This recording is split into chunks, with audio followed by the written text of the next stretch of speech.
We already know about the characters in Jujutsu Kaisen. Most of them have already appeared in the anime, while some have yet to make an entrance. By now, we can roughly rank the characters based on their strength. However, they all have one unique attack that may give them an edge against enemies thrice their own strength. Yup, it's their domain expansion. We saw Megumi defeating a powerful S-rank curse in the first season, despite being much weaker than him using his domain expansion. So today, we will look into the top 10 strongest domains in Jujutsu Kaisen. You can guess who the top 2 are, but the rest might get you a little anxious. Before getting into the list, let me briefly explain to you what a domain expansion is. It is the ultimate wildcard for every Jujutsu sorcerer capable of using it, the final trump card. It is achieved by expanding one's innate domain with curse energy while using a barrier that gives them a separate space. The mini dance we get to see from every Jujutsu sorcerer before they cast their domain. Yeah, that's necessary to trigger the domain. It is a high risk, high reward thing since it consumes a lot of cursed energy. If the sorcerer still loses the fight after using their domain, they would have never stood a chance anyway. No sorcerer can repeatedly use their domains, except for 3, which we will share in this video. There's one more thing that should be mentioned though. The only way to counter a domain is by using their own domain within the enemy's domain. Okay, so let's dig into the top 10 Ryoki Tenkai. My name is TK. Let's get into some anime.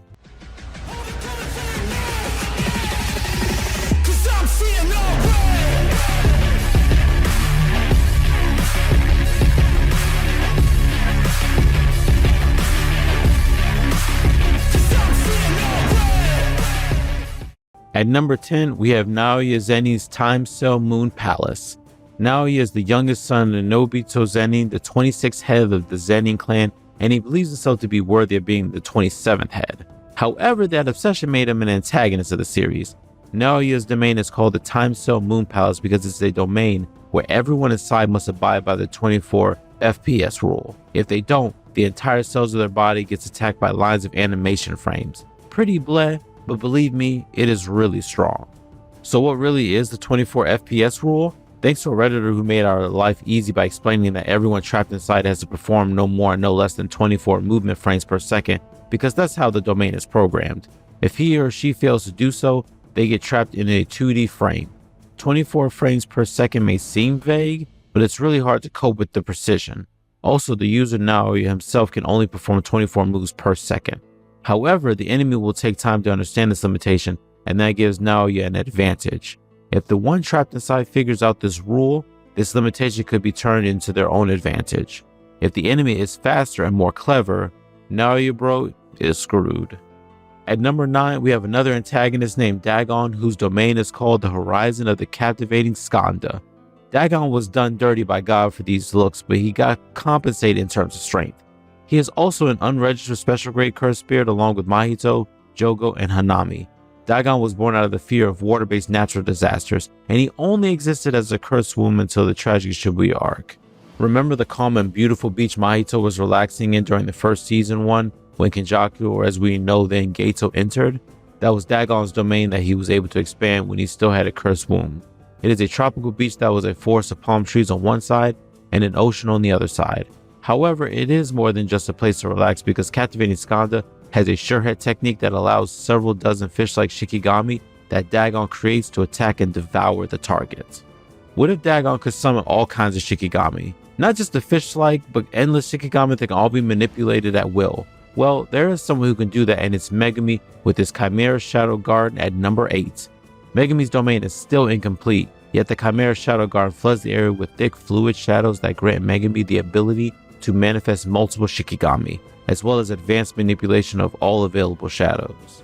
The barrier recolors the entire space into a negative palette and also conjures a large object that resembles 2 columns of a spinal bone with bow-shaped ropes. Anyone standing in the shadow will have to reinforce their feet with cursed energy or risk falling into the abyss, which is like an endless fall without any buoyancy, resistance, or oxygen. This domain is so strong that it gives Megumi a considerable advantage over enemies that are much higher than Megumi in terms of strength. Let's see if we can all get to see the complete version of Chimera Shadow Guard or not. Topping Megumi's domain is Jogo's Coffin of Iron Mountain. After watching season 1, we all thought of Jogo as nothing more than a joke. After all, he did go against the strongest sorcerer of this age, Gojo Satoru himself. However, Jogo did manage to survive and escape using the help of Hanami. Not everyone had the luxury of battling Gojo Satoru and surviving. Jogo's flashy coffin of Iron Mound resembles the inside of an active volcano with large fissures across the walls and ground that spout large amounts of magma. The heat in this domain is so great that an average sorcerer will combust upon entering the domain.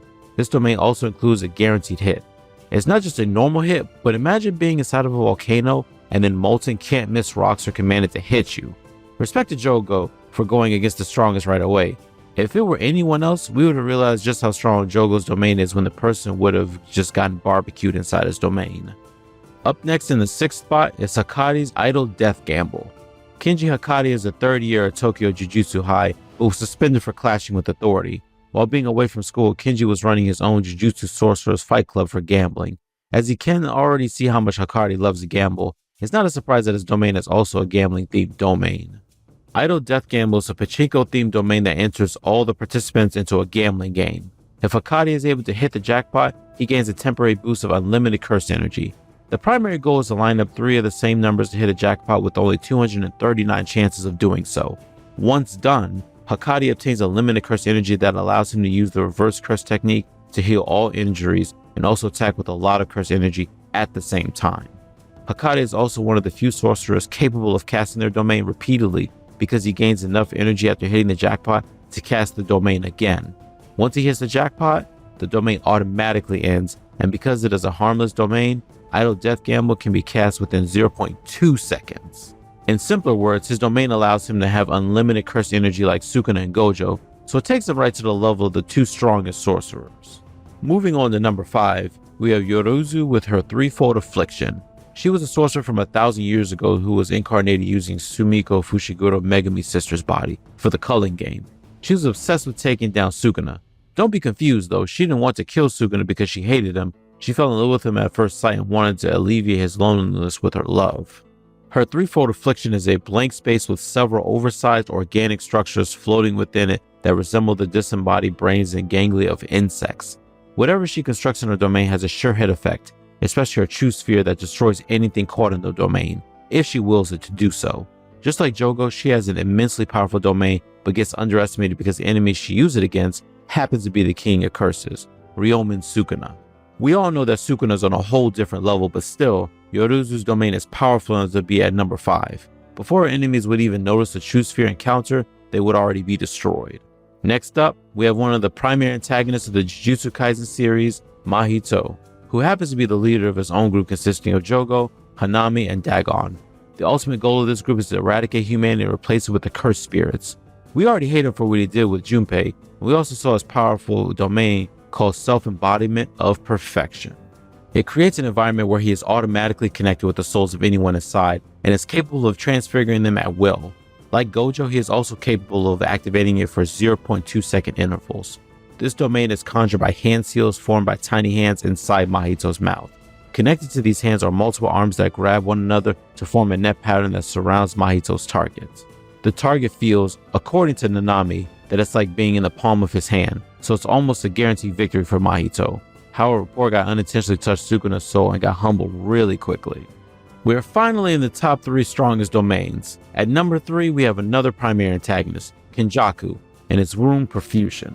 Kenjaku, who is currently residing in Geitsu's body, or was, is an ancient curse user who has existed for over 1,000 years using his innate technique that allows him to transplant his brain into other people to control them. Even in terms of strength, Kenjaku is only behind Gojo and Sukuna because he only has his own powers, but also inherits the powers of others he's controlling. His Womb Perfusion domain takes the form of a giant pillar made up of cursed spirits. It is also an open barrier type domain just like Sukuna's Malevolent Shrine, and the effects of this domain are still unclear. What remains clear is that the direct hit would definitely be lethal. In his fight against Yuki, Tengen dispelled the domain by targeting the edge of the guaranteed hits area, and still, Yuki was severely injured. Alright, so at the time of writing this script, there is one character's domain expansion we haven't seen yet that everyone had been dying to see, and now we have it. Yuta Okkotsu's domain expansion. I guess this will be a top 11 video rather than top 10, but that doesn't have quite a nice ring around it. Yuta Okkotsu's domain expansion, Authentic Mutual Love, possesses a unique array of powers and abilities that stem from its focus on the concept of love and connection. One of its primary abilities is its capacity for rapid healing and restoration. Within the domain, injuries mend swiftly and fatigue is alleviated, showcasing its potent healing properties. This ability not only aids Yuta and his allies in sustaining themselves during battle, but also reinforces the theme of empathy and care that underpins the domain's concept. Within Uta's domain expansion, an array of katana swords and symbolic wedding knots adorn the landscape. The knots, when pulled, tighten, symbolizing the unyielding bond between Yuta and Rika. This artistic detail adds a layer of beauty and emotional depth appreciated by fans. Uta's domain expansion not only captivates visually, but also stands out in terms of a formidable power. Aligned with his innate technique, Copy, this expansion is intricately connected. Copy allows Yuta to mimic others' abilities, albeit with certain prerequisites and eventual limitations, a necessary restraint for such a potent skill. The author's careful consideration of these constraints adds credibility to Yuta's abilities and underscores the importance of balance within the narrative. At least Gege did something right. This connection between Yuta's abilities and his domain expansion, all-encompassing unequivocal love, highlights the interplay between his powers and emotional bonds, elevating both the character and the storytelling. Definitely more symbolic than the other ones, and I kind of love it. We are finally in the top 2, and I think everyone here already knows that these spots can only be filled by Gojo and Sukuna. Before the second best domain in the entire series is revealed, it's better to clarify that Gojo and Sukuna's domains have a really close margin between them, so close that even if you swap the first and second spots, it wouldn't make much of a difference. At number 2, we have Gojo Satoru's Unlimited Void. Gojo Satoru does not need an introduction though. Everyone knows that he is the strongest Jujutsu sorcerer of this era, and the first person in 400 years to inherit both the Limitless and the Six Eyes. If we talk about aesthetics, Gojo's Unlimited Void beats all of the other domains. If we talk about strength, Gojo's Unlimited Void still beats all the other domains. But why was it still placed second? It's because of the recent Gojo vs Sukuna in the Shinjuku Showdown arc. Unlimited Void brings the user and their target inside the Limitless, which is a vast void of infinite knowledge. It boundlessly floods the target's mind with information and overwhelms them to the point where they are completely immobilized. Nanami called this domain a guaranteed win once it ensnares the target. This domain gives the person enough information to confuse them to the point where they can't do anything but die slowly. It is safe to assume that Limited Void is just as strong as Sukuna's Malevolent Shrine. Speaking of Malevolent Shrine, at number 1, we have Sukuna's Malevolent Shrine. Sukuna is the main antagonist of the Jujutsu Kaisen series and is the strongest Jujutsu sorcerer of all time. He is regarded as the undisputed king of curses, and during the Heian era, the golden age of Jujutsu sorcerers, he was known as the Disgraced One.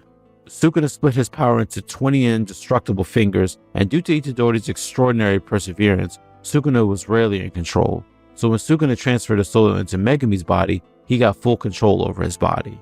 Sukuna's Malevolent Shrine creates a Buddhist shrine decorated with skulls. It has a unique trait. It doesn't create a separate space using a barrier. It forms a binding vow by allowing an escape route and increases the guarantee hit's effective area with a maximum radius of nearly 200 meters. The roof of the shrine has horns coming out of it, and the 4 entrances of the shrine are formed by large, grotesque mouths. Sukuna can use 2 types of slashing attacks with a sure hit ability in his domain, Cleave and Dismantle. He can set the slash type for each type of target within his domain, such as Dismantle for inanimate objects and Cleave for subjects with curse energy. These slashes will only cease when Sukuna is badly injured. Now then, why is it in the first place? During Sukuna vs Gojo, Sukuna already had his full powers to satiate 19 fingers and his body, which compensates for the remaining energy in the 20th finger that Gojo hid to make sure that Itadori isn't executed at any point in the future. This domain is the only domain capable of shattering Gojo's Unlimited Void. Malevolent Shrine's vast range gave it an edge over Gojo's Unlimited Void. Since the domain is unbreakable from the inside but weak from the outside, he used his slashing attack on the outer shell of Unlimited Void to break it down. That is why Sukuna's domain is the only domain strong enough to break Unlimited Void. However, Gojo also countered by breaking down Sukuna's domain from the inside while he broke Gojo's domain from the outside. That's why they both can said to be pretty equal. Sukuna and Gojo cast and broke each other's domain 5 times until it became impossible for both of them to use it. We don't know for sure which domain is stronger because Gojo didn't use purple inside the domain, and Sukuna didn't even attack after the first time Gojo broke his domain. Well, let's just hope we get to see another strong domain come up at some point in the chapters. Since Sukuna is still alive, everyone seemed to be packed up, and our boy Miguel just came out of nowhere, so let's see what he can do. Alright guys, thanks so much for watching the video. Like, comment, and subscribe. Let me know what you think. And again, my name is TK. Loving us some anime. 満開千本桜影吉